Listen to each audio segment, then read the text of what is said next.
بسم اللہ الرحمن الرحیم نحمدہ و نصلی علی رسولہ الکریم۔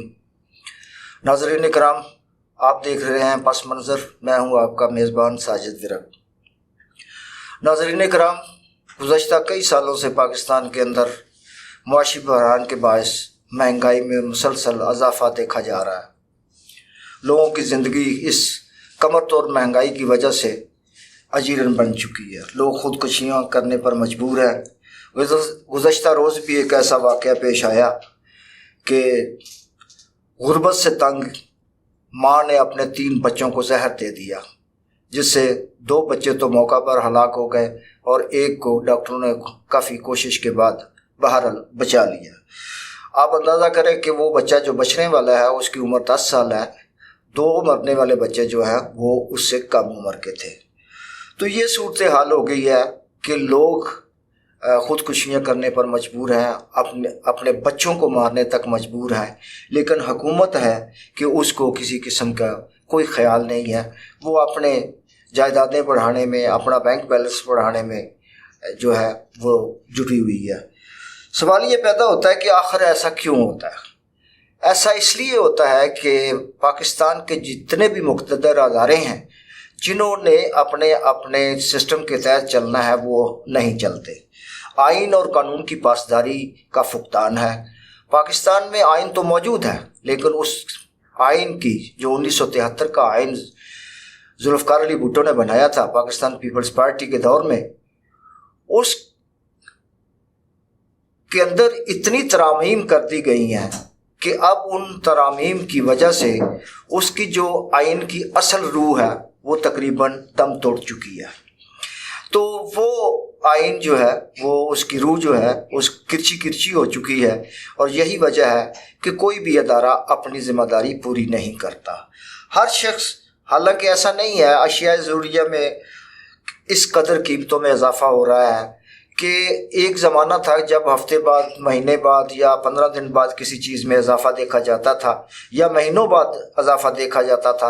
اب صورتحال یہ ہو گئی ہے کہ آپ صبح اگر کوئی چیز لینے جاتے ہیں تو اس کا ریٹ کوئی اور ہوتا ہے، اور شام کو جب لینے جاتے ہیں تو اس کا ریٹ اور ہوتا ہے۔